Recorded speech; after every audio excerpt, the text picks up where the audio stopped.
Did you know that even though Pat Benatar and her husband appeared to be an item in the public eye, Pat once wished her husband to be killed when he was enlisted in the army? But why? Why does she wish such on a husband she dearly loves? And how is it connected with her only divorce?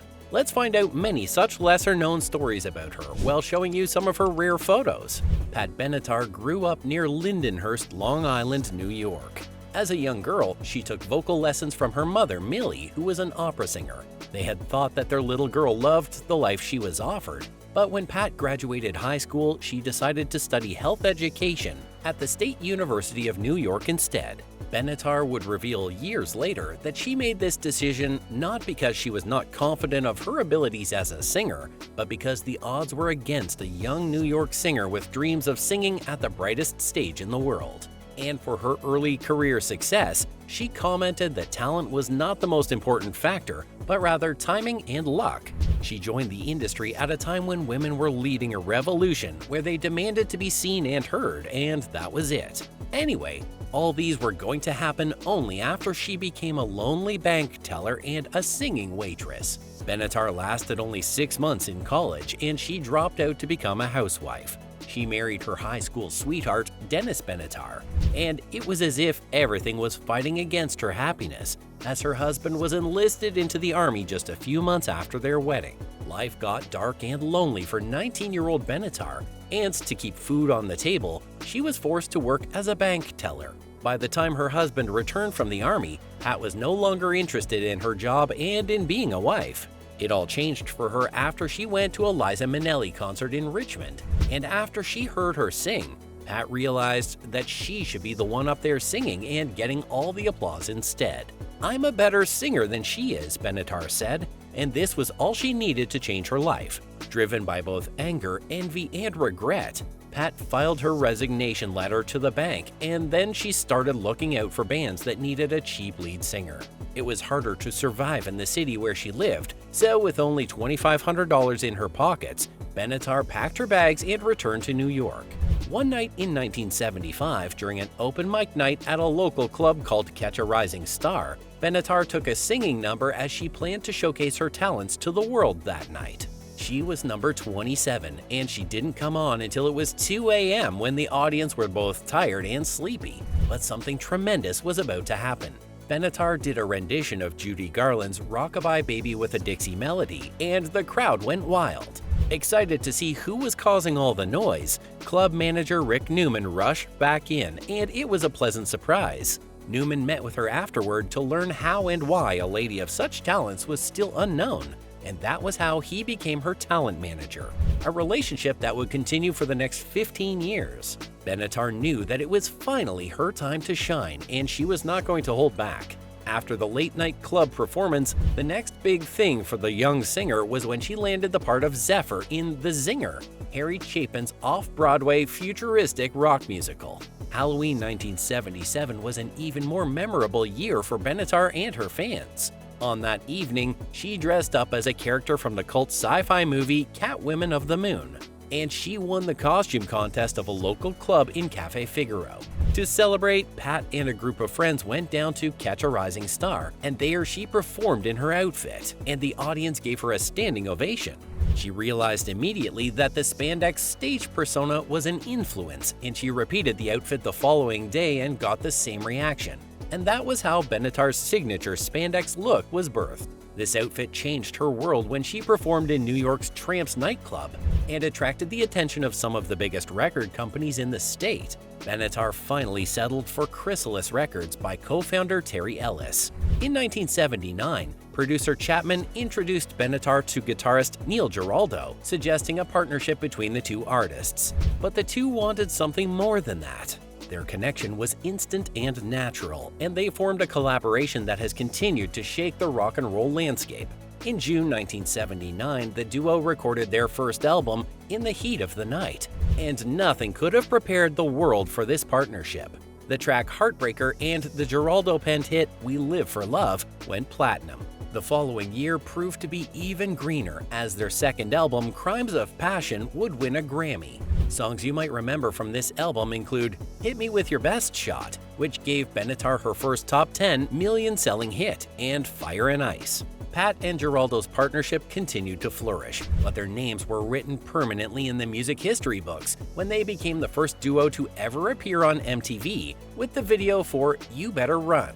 The success stories were getting boring at this point, but not many people know that of the 10 Grammy Award ceremonies in the 1980s, Benatar was nominated for Best Female Rock Performance 9 times.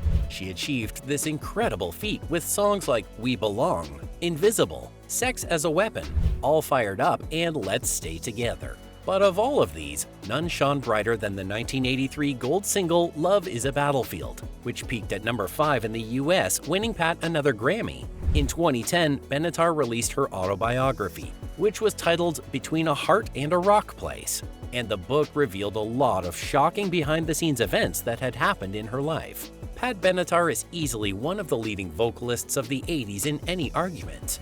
And with a career spanning over 5 decades, she has sold over 35 million albums worldwide. In 2022, fans were really excited to see Pat Benatar get her long-deserved induction into the Rock and Roll Hall of Fame. Most people wish to be in Pat Benatar's shoes, but with the release of her 2010 autobiography, so many of her secret struggles were brought to light, and it just makes you wonder how the singer hid all of these with a smiling face and a spandex costume. Pat Benatar has had her fair share of heartbreaks and disappointments in her quest for lasting happiness. And although music kept her hands busy most of the time, she was still not going to escape the love accidents that plagued the industry. Her first marriage was to her high school sweetheart, Dennis Benatar, in 1972. She was 19, and this is one of her deepest regrets. Benatar hated this marriage, not only because her husband was taken from her when she needed him the most, but also because when he returned, he would still try to take the one thing that kept her happy when he was away serving in the Army. According to Benatar, when Dennis was called up to serve in the Army, she wished that he would never return so she could start all over again. But she didn't get her wish. Her husband returned and tried to force her to become a wife and a homemaker. This would have worked with Pat, who was passionate in the bank, but once Benatar heard the cheer of an audience, there was no going back, even if it would cost her marriage. Seeing that there was no convincing her, Dennis filed a divorce, citing irreconcilable differences, and so the couple separated in 1972. Nobody ever heard of Dennis afterward, but with the grief in Pat's heart, I doubt if she would even care. Music proved to be enough for Pat Benatar, as it would not only give her fame and wealth, but love that would endure forever. Pat tied the knot with her musical partner, Neil Giraldo, 10 years after her divorce, and it has been bliss after bliss. Not only did they produce collaborations that shook the industry, but they are recognized today as the longest-standing couple in rock and roll history. The couple share 2 daughters, Haley and Hannah Giraldo, who, like their parents, are learning the ways of the entertainment industry. They both appeared on the E! Reality television series Filthy Rich, Cattle Drive, and relatively famous Ranch Rules. Giraldo revealed that during the early days of their relationship, the record label tried to hide their relationship. According to him, they just wanted to sell the idea of a female solo singer out front. But like he said, and I'm sure you would agree, this was almost impossible. Their first time on the stage gave them away. This, unfortunately, was not their only clash with the record company. The guitarist also confessed that they fought their studio so many times when they refused most of their hit songs we celebrate today. It's been over 42 years as husband and wife, and Benatar revealed the secret of their companionship to having so much in common. We're connected in so many ways, all of them combined together. Your parents, your lovers, your husband and wife, your grandparents, your musicians, and your writers, Benatar shared. The Romeo and Juliet of rock and roll continue to enjoy marital bliss, but here was another reason why Benatar despised record labels so much. Benatar was not just a goddess on the stage, but she was also an incredibly beautiful woman, and record labels sorted out ways to exploit this. During the peak of her career, her record label wanted to run promotions for her second album, Crimes of Passion, and they were going to do it in the most outrageous manner. Without her consent, the studio airbrushed one of her photos, making it appear nude. According to Benatar, this broke her soul. "It was a terrible day," she said. "The realization of how disgusting someone could actually make this beautiful thing you had. That was heartbreaking for me." Benatar was finally able to forgive her studio, but not without making it clear that one doesn't need to be naked to sell her craft. Even as age and wrinkles are setting in, Pat revealed that it doesn't make her feel any less confident. According to her, she won't even trade places with an industry newbie. Her career might have had quite a few pitfalls, but all of that was what led her to where she is right now. So it's no regrets for the rock and roll legend. Benatar's life got more comfortable when she stopped chasing after nightclubs for a 10-minute window to showcase her talent. But the singer, in a recent interview, has revealed that she misses her fast club lifestyle. Her parents did the very best they could for her by pointing her on the path, and the studio made her life easier while matching her with the love of her life. But still, to Benatar, nothing was quite like the late-night singing in local clubs. She revealed that the competition was tough, but she had a secret strategy to get everyone to focus on her when she climbed the stage. According to her, to take a full room, you need to focus on a section, then a table, then an individual. The singer was careful to point out that this might not work every night, but what makes a true singer is climbing that stage, knowing that people might not care as much. What has she been up to? Not so much has been going on with Benatar in recent times, as the singer has chosen to not only protect herself from further hurt by the media, but also her daughters.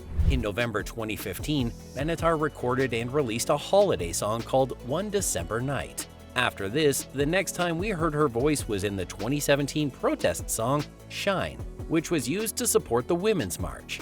The latest news about the singer was in 2022, when she announced that she would stop performing Hit Me With Your Best Shot on her tour because of the victims of the families of the 2022 mass shootings. Pat Benatar, now 71 years old, is aging like fine wine. The singer credits her youthful looks to all the love she surrounds herself with. Benatar has nothing else to prove, and she's enjoying old age with her family at their home in Los Angeles. She has an estimated net worth of $40 million. If you enjoyed this video, be sure to check out our other videos of beautiful actresses from the yesteryears on the end screen.